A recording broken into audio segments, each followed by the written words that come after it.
apresentando como uma opção muito mais palatável do que o presidente Jair Bolsonaro, né? Associações dele junto ao embaixador da China, que tem tecido em seu tweet comentários elogiosos a Rodrigo Maia, enfim. E agora a gente se encontra dentro dessa dinâmica e eu acho que o que todo mundo quer saber é sobre essa relação do Rodrigo Maia com a presidência da República, em virtude da live de ontem, feita pelo Roberto Jefferson, o jornalista Oswaldo Eustáquio, que falava ali pela República de Curitiba. Enfim, e aí eu começo perguntando para você, Carolina, qual a impressão que você teve, o que as pessoas estão comentando nas suas redes sociais, você acha que aumentou a rejeição com relação ao Rodrigo Maia, e qual é o tom dessa denúncia trazida pelo Roberto Jefferson? Lembrando que o Roberto Jefferson é uma pessoa que teve 6 mandatos de deputado federal, saiu após ser cassado por ter sido condenado no Mensalão, mas foi o responsável por ter denunciado o escândalo do Mensalão, que até então era só de bastidor. E ele explanou toda aquela teia que envolvia o presidente Lula e, naquele tempo, o José Dirceu tomou para si as denúncias para proteger o presidente Lula. Então, Roberto Jefferson é a pessoa que foi, na minha opinião, certeza, né, o responsável por José Dirceu não ter sido presidente da República. Mas pode falar aí, Carolina. Então, só dar boa noite para o pessoal, dizer que antes da gente abrir a live, eu vou abrir uma caixinha de pergunta, pedir quais os assuntos que o pessoal gostaria que a gente comentasse. E o assunto que mais ganhou audiência foi com relação a essa live do Roberto Jefferson e com relação à atitude do Maia, as consequências para a atitude dele, que daí você vai comentar. Então, só para resumir para todo mundo, para as pessoas que estão aqui ao vivo com a gente, que agora já passam de 5 mil pessoas, ele falou basicamente que estaria sendo armado um golpe com relação ao presidente Bolsonaro, que ele teria algumas vertentes. Primeiro que o Congresso, né, o Maia, estaria tentando não pautar as questões do governo, as MPs ele ia deixar caducar, pautando só questões da esquerda, do centro da esquerda, fazendo com que o governo não tivesse governabilidade, o que seria um clima favorável para a apresentação de um pedido de impeachment. E que também ele falou, né, que o pedido de impeachment estaria sendo encomendado pelo Maia ao presidente da Ordem dos Advogados do Brasil, presidente da OAB, né? E também ele falou da questão do parlamentarismo branco, que desde o ano passado a gente está ouvindo essa conversa e foi realmente tentado em ser implementado com aquela emenda do relator lá, porque o presidente Bolsonaro ele já tem uma discricionariedade sobre menos de 5% do orçamento brasileiro. Se você ainda deixa uma parte para a Câmara ainda falar sobre, o presidente vai ficar sem um poder sobre o orçamento, porque é tudo comprometido, basicamente, né? Bom, o que eu te digo, Eduardo, desde quarta-feira passada eu estava ouvindo já, inclusive, que lideranças políticas de Santa Catarina estariam indo para São Paulo se reunir com políticos, lideranças políticas que hoje estão fora da política, mas que são nomes de grande peso aqui de Santa Catarina. Teriam ido para São Paulo para fazer uma reunião para falar justamente sobre impeachment e parlamentarismo. Então, isso aí é uma coisa que eu já estava ouvindo falar. E a questão do impeachment sendo encomendado ao OAB também. Então, o que ele falou, para mim, não foi novidade, porque eu já estava ouvindo o boato. Agora, que a gente realmente percebe que o estamento burocrático, que a velha política está tentando se manter no poder a todo custo e tentando desestabilizar o governo a todo momento, isso é uma coisa notória. Isso é uma coisa notória. Agora, de que forma isso vai se dar? Tentar derrubar o presidente. De que forma isso vai se dar? Se vai se dar por meio de impeachment ou destruindo a economia. Porque eu ouvia isso desde o ano passado também, Eduardo, de vários deputados do centro. Enquanto a economia for bem, e aí na opinião pública o Bolsonaro estiver bem, não tem como pedir impeachment. É preciso que a economia vá mal para a gente pedir o impeachment. E agora esse caos gerado pelos governadores é o cenário perfeito para tentar imputar para o presidente, que não tem nada a ver com essas medidas de irresponsabilidade, esses decretos inconstitucionais e totalitários, tentar instaurar um clima, um cenário para tentar derrubar o presidente. Mas eu quero te dizer, Eduardo, o que mais me impressiona é justamente a confirmação de que o povo estava certo. Os 57 milhões de brasileiros que votaram no presidente Bolsonaro, a cada dia tem a confirmação de que ele preza pelas liberdades do povo, de que ele está representando o povo, de que ele preza pela democracia. E a imprensa marrom, não está conseguindo levar a cabo esse plano maléfico junto com com as demais autoridades e governadores e tentar destruir o presidente. E quanto mais o tempo passa, mais o povo está do lado do presidente. E é isso que importa. Né? Então, a nossa luta é contra esse estamento burocrático, é contra essa elite dominante que esmaga o povo. E o teu pai, que é o presidente, está justamente sendo fiel ao povo. Então, isso que me deixa mais contente. Em cada pronunciamento dele, a gente confirma que ele está do lado do povo brasileiro. E você, às vezes, fica pensando, né? Será por que o pessoal... Qual é a motivação que esse pessoal quer derrubar o Bolsonaro? Vamos pensar um pouquinho? Antigamente, o Rodrigo Maia foi presidente durante o período do governo Temer também. E ele não tinha esses embates. Então, quando teve a eleição, o Rodrigo Maia foi reeleito com algo em torno de um pouco mais de 70 mil votos, se não me engano. Muitas das vezes atribuem a ele a independência do Congresso. Não foi o Rodrigo Maia que deu a independência do Congresso, foi Jair Bolsonaro que deu a independência do Congresso.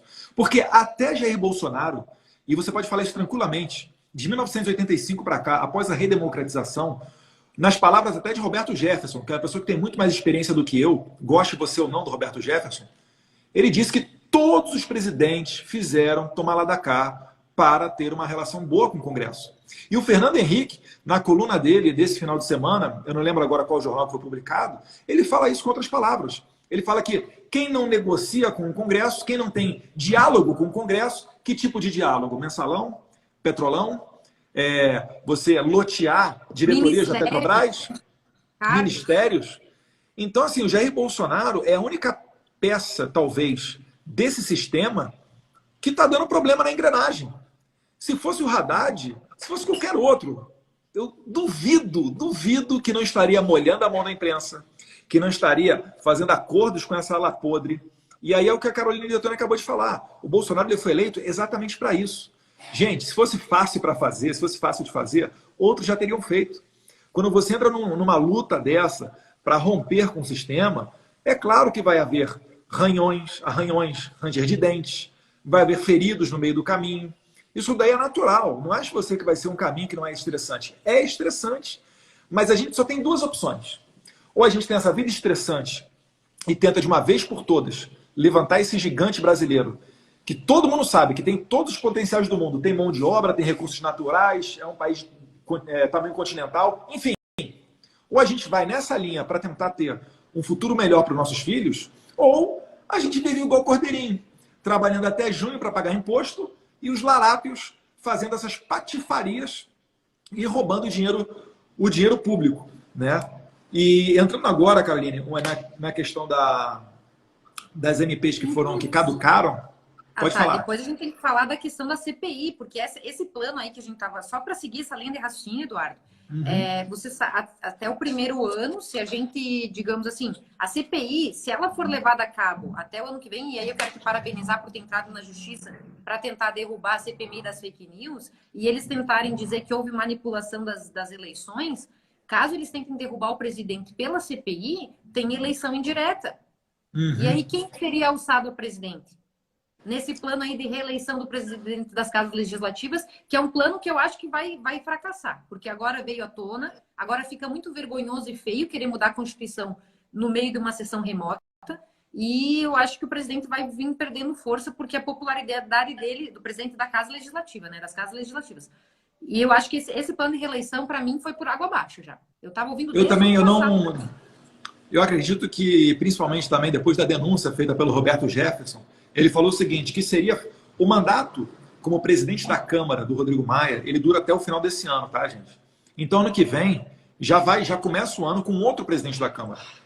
O que, nas palavras de Roberto Jefferson, o Rodrigo Maia está articulando? Ele está articulando para fazer uma alteração da Constituição, isso é feito através da PEC, que é a proposta de emenda à Constituição, para que o Rodrigo Maia possa se reeleger, coisa que hoje não é possível.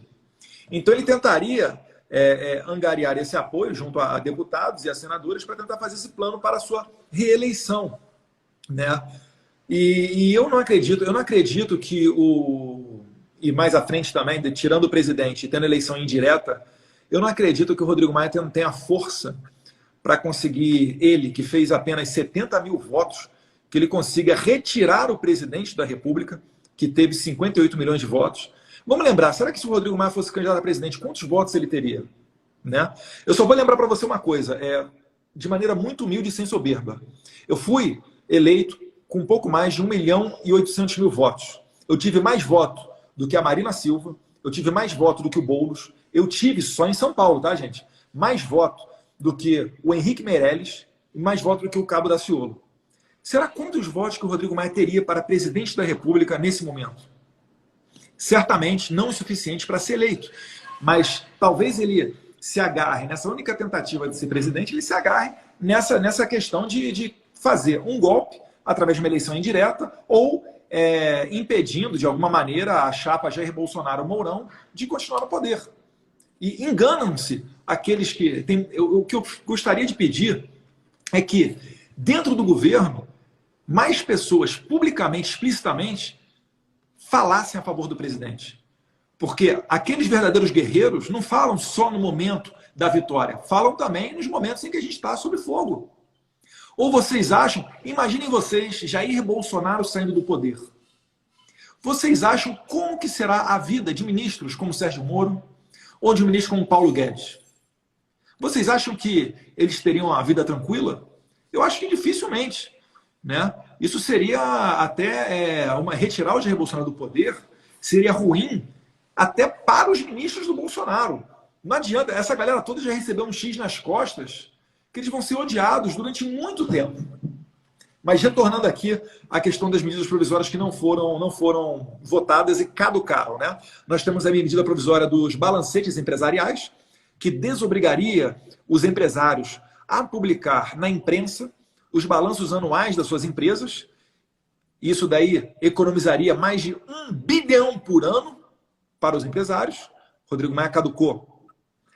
Temos aí a medida da liberdade, a medida provisória da liberdade estudantil, em que você vai permitir a todo estudante, de maneira gratuita, que tenha sua carteirinha de estudante e acesso a cinemas, eventos culturais e etc. Você vai parar também de financiar a Uni, que é uma instituição de esquerda, dominada pela esquerda e antidemocrática. Basta você ver que você não tem como nem às vezes entrar em universidade com uma camisa do Bolsonaro, que você é espancado e cuspido, e a Uni não fala nada com relação a isso, e mesmo que seja numa instituição secundária, em nível médio, também não fala nada sobre isso. Você tem a medida provisória do 13º do Bolsa Família que caducou. Como é que o Rodrigo Maia pode falar que defende os mais humildes, que está preocupado com os mais pobres, se ele deixa caducar a medida provisória do 13º do Bolsa Família? Vocês conseguem entender até onde vai o jogo pelo poder, a vaidade do ser humano? Isso daí, gente, a última pessoa que estão preocupados é com você. A última pessoa. Fazer o certo não precisa de nada, não precisa do Rodrigo Maia acertar com o presidente, negociar nada. Essa medida chega lá e ele fazer o trabalho dele. Agora, o Rodrigo Maia é um funcionário público. Ele trabalha para o povo, pelo menos em tese. Eu, Caroline, quando estava na Polícia Federal, quando chegasse uma ordem de missão para mim e eu não cumprisse essa ordem de missão, sabe o que aconteceria comigo? Eu seria processado por prevaricação. Aí eu te pergunto, será que o Rodrigo Maia não está prevaricando ao não colocar adiante essas medidas provisórias?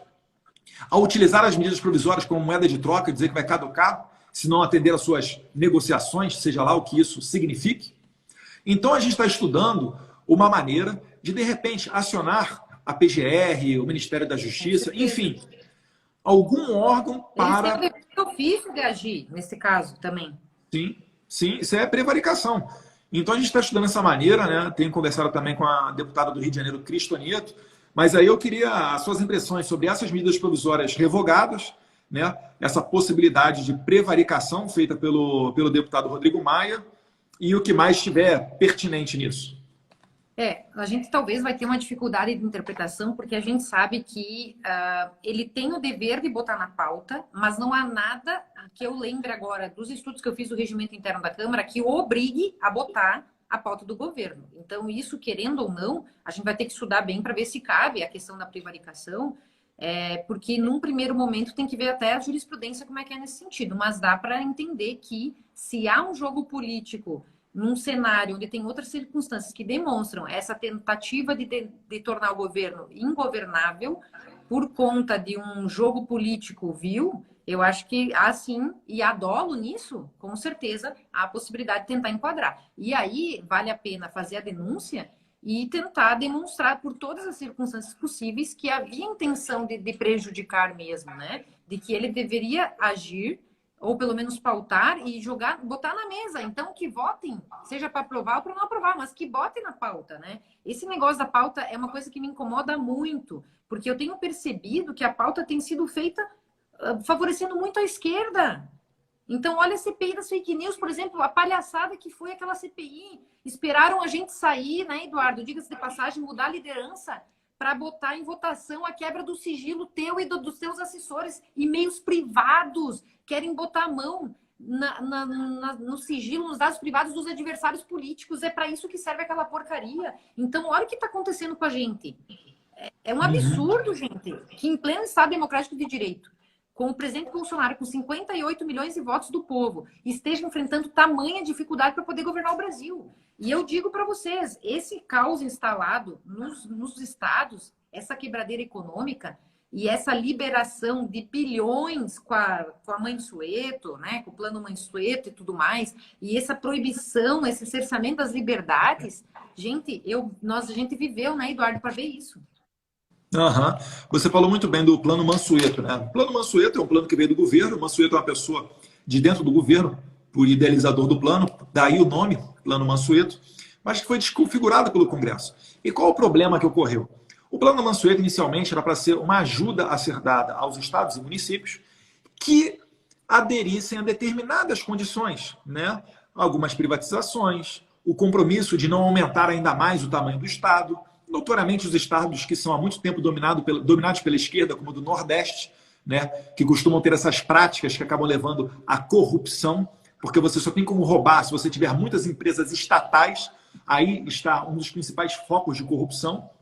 Existem outros, licitação e etc., cargo fantasma, mas dentro do Estado, as estatais são focos de corrupção. Está aí Petrolão, Previ, Postales, bilhões de prejuízos nesses fundos de pensão.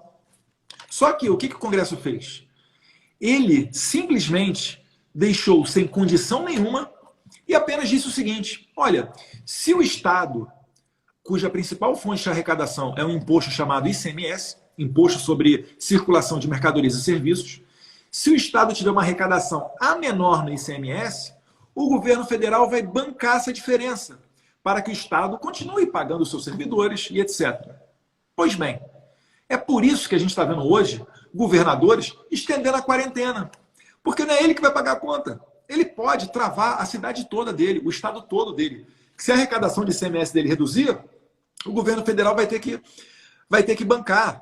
Então, no final das contas, esses caras, irresponsavelmente, vão travar as suas cidades, buscando e querendo intencionalmente acabar com suas economias, vão jogar a conta para o presidente Jair Bolsonaro, já sabendo que o presidente Jair Bolsonaro não tem caixa para pagar. Porque o que ele herdou da Dilma foi um orçamento pequenininho. Então, está tudo feito, está todo o sistema feito para que o país quebre, a conta seja jogada no Jair Bolsonaro e depois venha um salvador da pátria, padrão Rodrigo Maia, padrão isentão aí, e tente chegar à presidência da República com esse tipo de narrativa, tentando enganar o povo. Então, gente, o jogo do poder, ele é cruel. Ele é cruel. Não ache você que, por conta da pandemia, os políticos começaram a se preocupar com a tua saúde, não. Tá? Larga de ser ingênuo. E a maneira que a imprensa noticia isso também é bizarra, né? Isso para não dizer o mínimo. Então, depois do plano Mansueto, depois de sucessivas medidas provisórias caducando, depois que o ministro Alexandre de Moraes disse que a competência para editar as regras sobre quarentena é dos estados e dos municípios, e depois disso tudo o presidente não fechou nenhuma imprensa, o presidente não fechou nenhum partido político, o presidente não prendeu nenhum político, a gente está tendo uma livre liberdade de imprensa e liberdade de expressão como nunca antes na história. Os únicos políticos, os únicos que são processados quando falam alguma coisa são exatamente os seguidores do presidente. Vê aí, a Carolina Detone acabou de falar. A CPMI da fake news, ela serve para isso, para constranger nós deputados e constranger vocês, tentando expor vocês, dizer que vocês são criminosos, fazendo busca e apreensão com a Polícia Federal para pegar telefone e laptop de gente acusada de fazer meme, né? A senhora Joyce Rossmann está aí para comprovar isso. E é o tempo bizarro que a gente vive.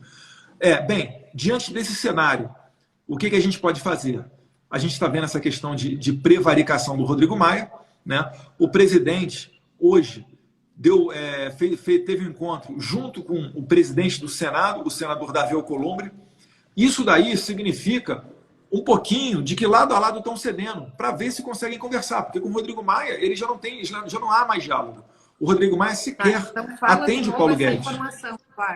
Fala de novo essa informação para o pessoal, que é uma informação nova. Então, hoje, o presidente do Senado foi ter uma conversa com o presidente da República. Isso é muito importante.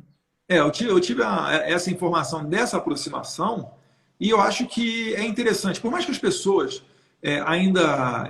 claro, eu não sou fã, né, do senador Davi Alcolumbre, eu respeito ele como presidente do Senado, mas, diante dessa situação, talvez a gente tenha aí o início da trégua. Talvez, a partir daí, volte a ter alguma normalidade, né? Porque essa condição estressante, o conflito, etc., a gente não sabe que caminho vai dar. Eu sei que o presidente, toda vez que for ameaçado, a gente vai estar nas ruas para defendê-lo, para ir para cima, para não permitir que seja aberto sequer um processo de impeachment contra um presidente honesto. E a pressão popular serviu para que esse passo fosse dado. Se não tivéssemos o povo nas ruas, se não tivéssemos a pressão popular, o presidente Jair Bolsonaro estava vendido. Eu acredito que já teriam há muito tempo já protocolado o impeachment contra ele. Então veja a importância das pessoas na rua e dessas carreatas, né? Carolina, se puder falar um pouquinho dessas manifestações, e o presidente hoje de manhã já falou, né, que não tem nada de AI-5, não tem nada de ditadura, muito pelo contrário, né? O que eu achei interessante, por exemplo, ontem, né? Ontem o povo foi na rua e tinha vários tipos de manifestação contra os decretos autoritários dos governadores, contra o lockdown, contra o isolamento e quarentena. O povo quer voltar à normalidade. E tem expressado isso das mais diversas formas, seja se manifestando pelas redes, seja se manifestando publicamente, como foi o caso das carreatas e tudo mais, que aconteceu em todo o Brasil. Inclusive, o presidente, teu pai, ele foi lá e defendeu absolutamente a democracia. Então, eu até anotei trechos, agora é o povo no poder. Poxa, é isso. O teu pai tem se mantido fiel ao povo brasileiro. Ronald Reagan, we the people. Nós vamos fazer o necessário para manter a nossa democracia, para garantir aquilo que há de mais sagrado, que é a liberdade. É isso que a gente espera ouvir de um presidente da República. Mas aí o que a mídia fala? Daí, quando ele fala que ele não vai fazer mais negociação, não queremos negociar, significa que ele não vai fazer a negociação tradicional. Mas aí como é que a imprensa age? A imprensa, gente, sempre tem lado. Botem isso na cabeça de vocês. Não confiem na grande imprensa. Vamos checar a fonte primária. Vamos checar nas páginas das pessoas que falaram aquilo. Vamos checar o vídeo original. Porque não dá para confiar. Infelizmente, a imprensa brasileira, ela tem um lado e não é o lado do povo brasileiro. Infelizmente. Então, a gente tem que botar isso na nossa cabeça uma vez por todas. Aí, o que eles fazem? Eles recortam um trecho da fala do teu pai, dizem que ele não quer mais dialogar, ou seja, que ele estaria sendo totalitário, que ele não seria mais democrático, quando, na verdade, o que ele falou foi exatamente o contrário. Foi dar esse respaldo ao clamor do povo, foi dizer que ele estaria ali até o último momento defendendo a nossa liberdade e a democracia. E hoje de manhã a mesma coisa. Ele foi para fora ali, quando o cara foi querer reclamar do Supremo, ele falou, que é isso? Vamos parar por aí. Agora nós, o povo, estamos no governo. O que ele quis dizer? É Supremo aberto, é Congresso aberto. E ele deu uma chamada ainda teve uma pessoa na porta lá do Palácio da Alvorada que falou, presidente, fecha o STF. E acabou que ele respondeu isso, né? Ou seja, gente, a imprensa daí, quando ela não consegue daí manter a mentira, eles vão lá dizer assim, na verdade não foi bem isso, né? Hoje ele disse que, na verdade, ele defende a democracia. Se viu obrigada a desdizer o que eles falaram, né? Mas por vezes eles não assumem o erro e falam que o presidente recuou. Eles lançam uma mentira, aí o presidente fala que aquilo ali é mentira, e aí eles falam que o presidente recuou da ideia. Meu Deus do céu. Gente, então tudo isso que a gente está falando na live, agora vamos ver quem realmente são os totalitários do Brasil, tá? Quando se instaurou um clima de caos, de medo, de pânico na população por conta do coronavírus, que é um vírus não letal para quem estiver com a sua imunidade e sua saúde em dia, tirando os idosos e quem tem problemas de saúde, é um vírus não letal. Quando a gente foi assolado, o mundo inteiro foi assolado por esse problema, é óbvio que no início deu um clima de pânico geral. E os governadores se aproveitaram desse clima para tentar instaurar, então, o isolamento e as quarentenas nos estados. E aí que a gente começou a ver decretos totalmente inconstitucionais. Eu acredito, Eduardo, que o Supremo Tribunal Federal e os juízes e o Ministério Público ficou quieto até aqui por conta do clima de pânico, tá? Porque é inadmissível, gente, é inadmissível, e aí eu vou falar para vocês do que fala a nossa Constituição, que a gente veja o nosso direito e garantia fundamental, que está lá no artigo 5º da nossa Constituição, ela diz vários direitos que cada cidadão tem e que nada, nem mudança da Constituição, são cláusulas pétreas da Constituição, nem se a gente tivesse uma nova Constituição poderia ser alterado. E dentre esses direitos, é o direito de ir e vir, é o direito de locomoção, é o direito de você ir para a praia, é o direito de você caminhar no parque da tua cidade. E aí o que faz o governador? Mediante um decreto, que a gente tem a Constituição, que é a lei maior, a gente tem as leis e os decretos. É uma hierarquia. Então, nada está acima do nosso direito de ir e vir, do nosso direito de locomoção, da nossa liberdade religiosa, do nosso direito de ganhar o nosso pão, né? Aí eu pergunto, onde é que estão a nossa atividade econômica? Onde é que estão aqueles paladinos da liberdade? Né? O pessoal que falava... O seguinte, nós vamos prender quem sair de casa. Eles chegaram a prender pessoas. Dória falou na televisão, vamos prender quem sair de casa. O governador João Dória chegou a falar isso daí em 2 entrevistas, uma para a Globo e uma para a CNN, dizendo que prenderia quem saísse de casa caso os níveis de confinamento não chegassem a 60% ou 70%. Níveis esses de confinamento que ele mede através do seu celular, sem a sua autorização para fazer isso. E só aí você pode pensar hoje assim, Eduardo, mas ele está fazendo isso para o bem da saúde. É mesmo? E se amanhã ele começar a dizer que só pode ter uma churrascaria por quilômetro quadrado, porque carne faz mal para o coração? E se depois ele começar a dizer que as pessoas não podem sair domingo por um determinado motivo? Entendem como que aos poucos você vai sendo tendo a sua liberdade cerceada? Aí eu te pergunto, quem foi a única pessoa que tomou atitude contra isso? Presidente Jair Bolsonaro. Presidente Bolsonaro falou que não tem isso do governo federal de controlar as pessoas através do celular. Isso aí é coisa de outro país, de país asiático, tá? Tá? Para você que entende. Isso aí foi os criadores do vírus, que agora estão desconfiando. Estados Unidos, como sempre avante, né? Estão demonstrando agora que há suspeita de que esse vírus já existia, vazou de um laboratório lá da China e eles fizeram vista grossa, gente. E agora o mundo todo sofre as consequências. Mas aí, onde eu queria chegar? Gente, sabe qual a única hipótese que a gente poderia ter esse nosso direito de ir e vir cerceado? Com a decretação de estado de sítio. A gente só decreta o estado de sítio no Brasil, que é uma hipótese constitucional de cerceamento de uma liberdade individual, quando você tem aí o prolongamento do estado de defesa, que é quando há uma comoção nacional, uma ameaça à paz e à ordem pública, que se estendeu para mais de 60 dias, aí você converte em estado de sítio por decreto presidencial, ou quando você está na iminência de uma guerra, de uma invasão estrangeira. E aí você vai ter que decretar por um período que a pessoa permaneça no lugar onde se encontra. Fora isso, meus amigos, fora a decretação do estado de sítio, não há nenhuma previsão constitucional para limitar um direito que está explícito na Carta Constitucional, no artigo 5º. Que é o direito de se locomover em tempos de paz por todo o território nacional. Que é o direito de você ir num culto religioso. Até isso, Eduardo, eles estão vetando dos caras irem fazer um culto religioso. Eu acho que no decreto do governador aí de Santa Catarina, diga-se de passagem, que virou as costas do presidente, né, o comandante, existe essa proibição de cultos, né? Para quem não sabe, teve um vídeo que viralizou, que foi em Poços de Caldas, de um padre reclamando que ele estava fazendo um culto virtual com mais 3 pessoas e chegou um fiscal lá querendo interromper o culto, né? As pessoas com álcool gel, se higienizando a mão a todo momento, mantendo um distanciamento certamente superior a 3 metros, fazendo culto virtual e ainda assim tentando entrar lá para acabar com o culto. Ora, será que o lado espiritual não é importante? Eu, assim como a maioria dos brasileiros, acreditamos até que é mais importante do que o lado da vida terrana, da vida que nós temos aqui no planeta Terra. Então, essas garantias previstas no artigo 5º estão sendo assassinadas a todo momento, sem que nenhum tribunal, nenhum jurista, ou poucos, vamos dizer, venham a público fazer um rechaço a isso. Isso é um absurdo no Brasil, isso é um absurdo. Né? Quando a gente voltou para governador, ninguém passou uma carta branca para o governador fazer o que bem entendesse. A inversão de valores ela está ao ponto que uma Constituição de um país ela serve para proteger os seus cidadãos.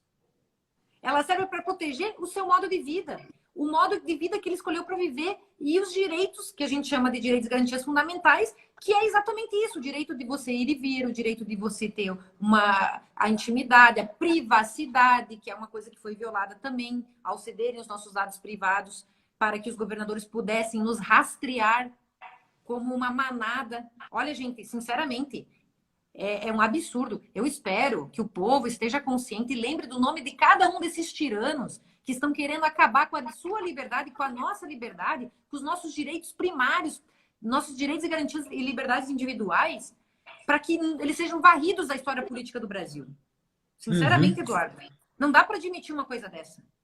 E eu espero que com certeza não. O Ministério Público comecem a decretar nulidade desses atos. Eu estou elaborando uma ação para derrubar o decreto do governador Moisés também. Vou protocolar na quarta-feira.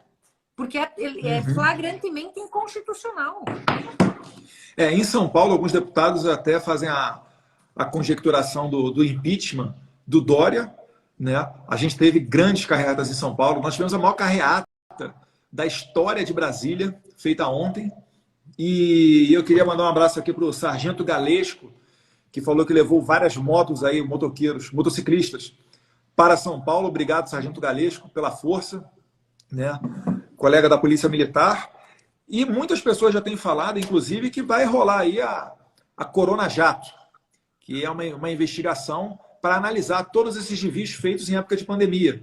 Recentemente, Caroline, teve a live, deve ter acabado agora há pouco, do Anderson Moraes, falando, dentre outras pessoas, com um jornalista, né, o Oswaldo Eustáquio, que foi o mesmo jornalista da República de Curitiba, que entrevistou o Roberto Jefferson. E ele trouxe uma denúncia grave. Né? Que denúncia que é essa? O marido da Joyce Hasselmann assinou um contrato com o governo do Rio de Janeiro, né, o governador Wilson Witzel, segundo ele, tudo articulado pela Joyce, em que o marido dela vai prestar um serviço educacional pelo valor de R$ 5.754.000 durante 6 meses em hospitais de campanha que estão sendo montados no Rio de Janeiro. Aí você fala, Eduardo, mas olha que bom, ele está usando o EAD, o ensino à distância, a telemedicina, seja lá o que for, para ajudar no combate ao coronavírus. Fala, beleza. Se esse serviço não estivesse disponível gratuitamente pelo Ministério da Saúde, né? Lembrando que a Joyce Hasselmann é próxima do governador Wilson Witzel. Então, cabe ao senhor Daniel França vir a público explicar essas fortes suspeitas de conluio com a máquina pública. E é bizarro, os valores, 5.754.000. É absurdo isso, Eduardo. Olha, quando saiu essa notícia? Hoje, agora, tem 1 hora atrás, essa denúncia veio à tona. E outra coisa também, outro deputado estadual do Rio de Janeiro, doutor Serginho, e é bom, fez só quero fazer um parênteses antes de você mudar o assunto, Joyce. A Joyce dava festas, ela faz encontros entre os deputados na casa do doutor Bertoldo, que era um advogado que grampeou o juiz Sérgio Moro, na época que ele era juiz, em 2004, grampeou clandestinamente, ilegalmente, e foi preso. E está hoje advogando em Brasília, esse tal de doutor Bertoldo. E ele é amigo de todo esse pessoal aí. É só para constar uma informação a mais. A Joyce, ela tem se mostrado bem semelhante ao João Dória, né? Ela não tem posicionamento político. Depende de quem tiver no poder, depende de para onde soprar o interesse dela. Lembram que em 2017 ela apoiou a Maria do Rosário no caso Champinha, em que Jair Bolsonaro teve entreveiro com a Maria do Rosário. Ela apoiou o Champinha. Tá no YouTube aí para ninguém dizer que eu sou maluco e estou conspirando contra a Pepinha. E depois, em 2018, o que ela fez? Ela trocou totalmente a roupagem dela para dizer que era Bolsonaro, para daí ser eleita. Mas, enfim, a hora desse pessoal vai chegar e eu torço muito, mas eu torço muito para que ela saia candidata a prefeita de São Paulo. Então, tem essa denúncia, a gente está aguardando aí a explicação da Joyce. Vale lembrar ainda, né, que o marido dela, ele prestaria esse contrato através de uma empresa chamada Iabas. A empresa Iabas, ela está proibida de contratar com a cidade do Rio de Janeiro, com a prefeitura do município do Rio de Janeiro. Só que ela fez um contrato com o governo do estado do Rio de Janeiro, no valor de quase R$ 1 bilhão, 835 milhões de reais, para construir hospitais de campanha, e ela vai alugar a tenda. Não é que aquele hospital de campanha ele vai ficar ali para depois, ou que isso daí vai servir como legado para o Rio de Janeiro. Eles montam uma estrutura de tendas, prestam serviço, desmontam e voltam para casa com quase R$ 1 bilhão no bolso, durante 6 meses. Ora, bolas, será que não existe uma maneira mais eficiente de você fazer isso? Repete. A empresa Iabas vai prestar esse serviço no governo? A empresa Iabas vai prestar um serviço para o governo do estado do Rio de Janeiro, ou seja, para o senhor governador Wilson Witzel, no valor de 835 milhões de reais. Né? A denúncia e quem que foi é o dono dessa empresa? Não, o dono eu não sei, mas um dos prestadores de serviço é o marido da Joyce, que vai ganhar desses 835 milhões, 5 milhões 754 mil vão para o bolso do marido da Joyce. Né? Essa denúncia foi feita pelo deputado estadual Anderson Moraes e também pelo deputado estadual doutor Serginho. Então vale a pena essa apuração. Lembrando que o Ministério Público não precisa de nenhuma formalização, eles podem simplesmente pegar esses vídeos, assim como pegam notícias de jornal, e usar isso como peça inicial para a acusação e abrir a investigação. Porque suspeito se o Ministério da Saúde oferece um serviço de graça e você vai pagar quase 6 milhões de reais para esse serviço, alguma coisa está errada. Outra coisa, as suspeitas de que essa licitação que a Iabas ganhou no valor de 835 milhões de reais, outras empresas participaram dela. Mas olha que coincidência, Carolina Detoni. Todas elas utilizaram a mesma letra, o mesmo tipo de letra, a mesma fonte, o mesmo tamanho. Os termos dos contratos vêm todos eles iguaizinhos, um atrás do outro. Então, assim, cláusula de serviço, aí todas as outras vêm de serviço. Aí a segunda cláusula é com relação a, não sei, a valor. Aí depois embaixo vem outra cláusula com relação à jardinagem, porque tem até 611 mil reais por mês a ser gastos com jardinagem. Olha que legal, para você que é jardineiro. Nos hospitais de campanha? Nossa! Sim, sim. Eu acho assim, que suspeita não falta, né? Eu acho que, e, no mínimo tem que ser apurado isso. Por isso que eles não queriam aceitar o protocolo do uso da cloroquina, porque a cloroquina, se ministrada no início, a pessoa não precisa nem ser internada. Não vai precisar e é baratíssimo. De campanha assim. Não vai precisar nem de tantos leitos de UTI assim, com a eficácia da cloroquina. Agora está explicado. E aí você aprova um decreto de calamidade nos quais não precisa fazer licitação para contratar, nos quais você está isento de cumprir a lei de responsabilidade fiscal naquele ano, ou seja, está o cenário pronto para a roubalheira. Né? E em virtude dessa farra dos governadores, eu entrei hoje com um projeto de lei aumentando a pena para o crime de peculato. O que é o peculato? Peculato, basicamente, gente, é quando o funcionário público desvia dinheiro do povo. Só que a pena do peculato é de 2 a 8 anos de cadeia. A pena que eu estou querendo que passe a ser do peculato, com a agravante de cometido durante uma pandemia, é de 8 a 20 anos de cadeia. Por que eu fixei em 8 anos? Porque a pena mínima sendo de 8 anos, o cumprimento inicial dessa prisão será no regime fechado. Ou seja, não vai ter aquele negócio de prisão domiciliar, regime aberto, volta só para dormir na cadeia, não.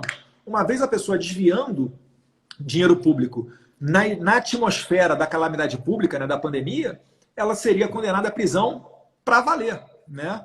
E aí é mais uma pergunta que eu faço a você, Detoni. Como é que está em Santa Catarina esse sentimento em que os presos são soltos e as pessoas de bem estão sendo presas para ficarem em casa?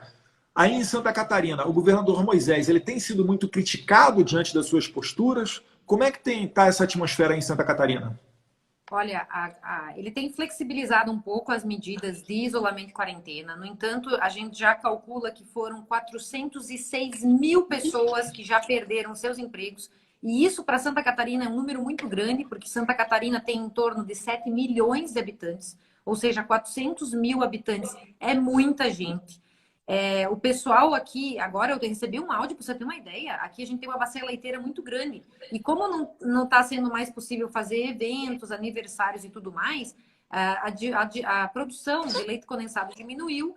Agora as empresas não estão mais passando recolher o leite produzido. O que os produtores rurais vão fazer com toneladas de litros de leite? Vão jogar fora agora na natureza? O pessoal do comércio, de eventos, de academias, está todo mundo desesperado porque não tem como pagar a conta, não tem mais como comprar comida. Então, assim, gente, de uma irresponsabilidade tamanha. E enquanto isso, algumas atividades, você vê o pessoal no mercado, às vezes aglomerado.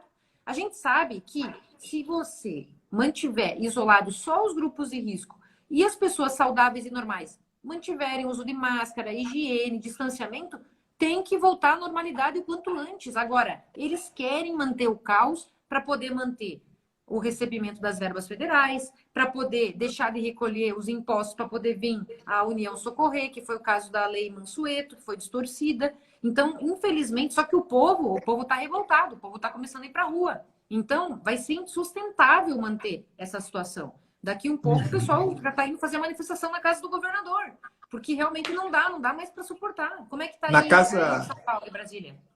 Na casa do Rodrigo Maia teve manifestação, né? O pessoal foi na porta lá em São Conrado, algumas pessoas, para fazer um protesto, né? Aqui em Brasília foi a maior carreata da história de Brasília, né? Registrada aí pelo Terça Livre. A PM contou um pouco mais de 3.000 carros, alguns outros jornalistas contaram 5.000, né? E para você pensar que, poxa, não foi um negócio assim tão amplamente divulgado, né? E, enfim, mas realmente as pessoas não aguentam mais, porque assim, não é que a pessoa não queira cumprir uma ordem de uma autoridade do governo, é que ela não vai ter opção. Se não tiver nada na geladeira, o que você faria? Você vai para a rua, você vai ter que trabalhar, você vai ter que dar um jeito, né? E muitas das pessoas vão ter que dar um jeito mesmo, porque se forem para a rua e depender do mercado informal de rua, não vai ter gente circulando para comprar os produtos dela. Então, assim, são tempos muito difíceis que o presidente Jair Bolsonaro sempre alertou. E não tem... Gente, a gente não vai ter como mentir para vocês. Vou falar a verdade, desculpa se vai doer. Mas as pessoas vão morrer de Covid. As pessoas vão morrer. Já tem gente... Eu vi uma matéria falando que um registro que aumentou em 800% o número de mortes de infarto que ocorreram dentro das casas, porque as pessoas estão com medo de ir para o hospital. A pessoa começa a passar mal com sintoma de infarto, né? O braço esquerdo dormente, que é aqui onde fica o coração do lado esquerdo. Vocês aí devem talvez estar vendo a imagem trocada, né? Mas aqui é que está meu coração, tá, gente? A pessoa começa a ter a dormência ou desmaia, etc. E os parentes que estão ao redor relutam de levar no hospital, tamanho o medo de levar para o hospital e de repente ser contaminado com coronavírus. Porque acreditam que a contaminação vai levá-los à morte certa, quando eles sabem que isso aí não vai acontecer. Outra coisa, a gente só vai passar disso quando 70% da população estiver imunizada.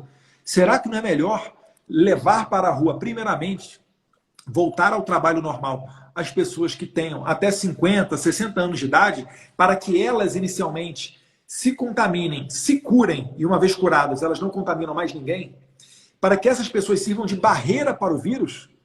É óbvio que sim, todos sabemos que sim, mas alguns governantes insistem na tese do quanto pior, melhor, e tentam fazer um desastre econômico para tentar tirar o Jair Bolsonaro do poder, como a gente acabou de explicar para vocês, e como o Roberto Jefferson explicou na live de ontem. Então, Carolina Tony, indo para o final aqui, para a gente demonstrar mais um pouquinho da hipocrisia que ocorre no jogo político, é o seguinte. Recentemente, o presidente Rodrigo Maia, além de ter deixado caducar várias medidas provisórias importantes para o povo brasileiro, como a do 13º salário do Bolsa Família, ele também não colocou em votação um destaque feito pelo Partido Novo. Quando é feito um destaque, gente, cada deputado tem que votar, botar a sua digital e o seu nome lá, sim ou não, tá? Para saber como é que ele votou. Sobre o fundão eleitoral para ser revertido ao coronavírus. Caroline, qual é a sua opinião sobre a reversão do fundão eleitoral de 2 bilhões de reais para o combate ao coronavírus? Você votaria contra ou a favor de um projeto como esse? Eu sou totalmente favorável que o fundão vá para o combate do coronavírus.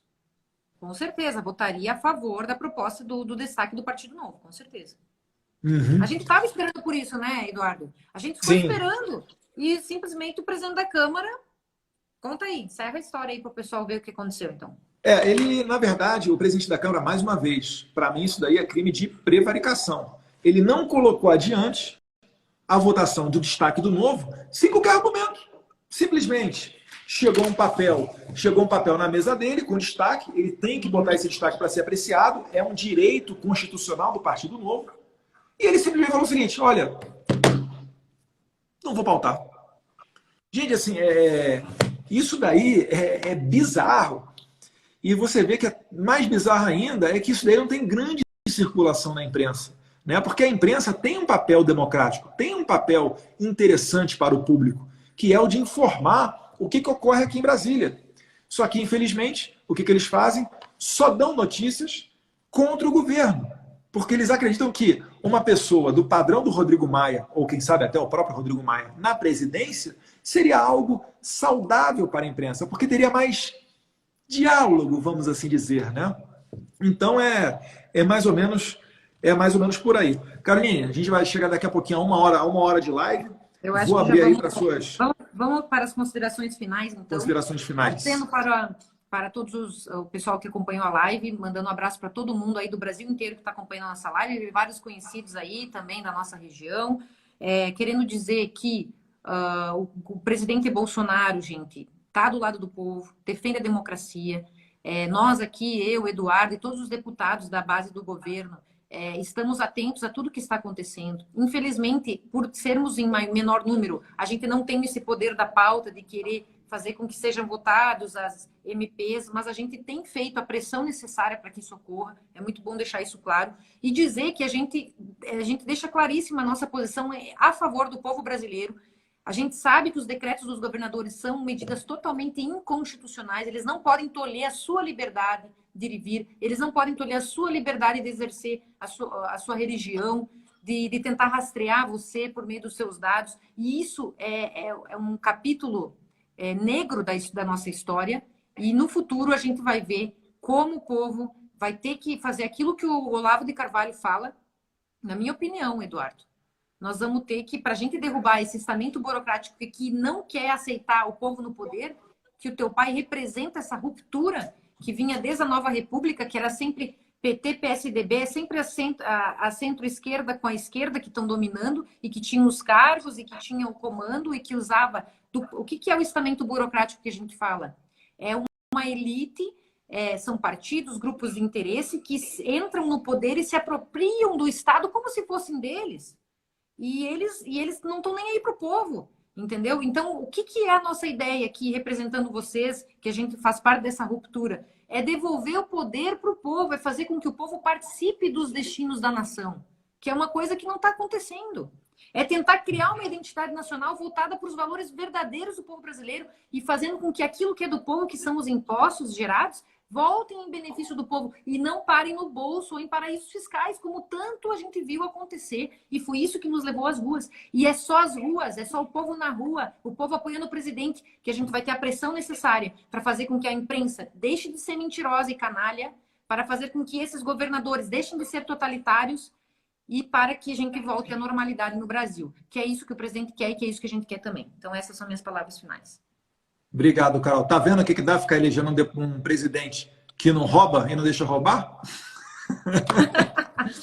Pessoal, agradecer a Carolina Detoni aqui, relembrar que nós temos o presidente mais democrático da história desse país. Mas sem sombra de dúvida, pelo que a imprensa anda mentindo, pelos arroubos, por vezes feitos por parte do judiciário, pela faca na garganta posta por determinados políticos, não todos, vamos ser sinceros também, eu acredito que o Jair Bolsonaro é, de longe, o presidente mais democrático que a gente já teve. Lembrando mais uma vez, se tivéssemos qualquer outro daqueles eleitos, né, presidente da República, sendo os 4 primeiros, a gente estaria tendo a continuidade dos diálogos cabulosos. Pode ter certeza disso, né? Além disso, a Carolina falou que nós somos poucos, a gente consegue fazer alguma pressão, a gente tem o povo ao nosso lado, porque nós somos fiéis a tudo aquilo que a gente falou durante a campanha. Então a gente precisa de vocês, né? A gente precisa que vocês continuem compartilhando nossos posts, seguindo nas redes sociais, ficando alertas. Eu sei que às vezes isso daí enche o saco, que você tem criança para cuidar durante o dia, que tem um trabalho a ser feito, enfim, um monte de coisa para depois, se ainda chegar à noite, vou ter que se preocupar com política, mas a vida de todos nós passa pelo Congresso. E eu conto com você para a gente fazer uma renovação ainda maior em 2022. Se Deus quiser, com a criação da aliança, a gente está esperando passar a pandemia para conseguir retomar essa questão do partido, mas ainda assim, a gente acredita que boas pessoas podem fazer diferença. A gente tem boas pessoas... Eles estão tentando caçar os nossos mandatos, né, Eduardo? Diga-se de passagem. Não, né? Eles ainda não entenderam. 12 meses. Desculpa. Sim. A gente se pegar um, surge mil. O povo não. O povo já entendeu que não tem escolha.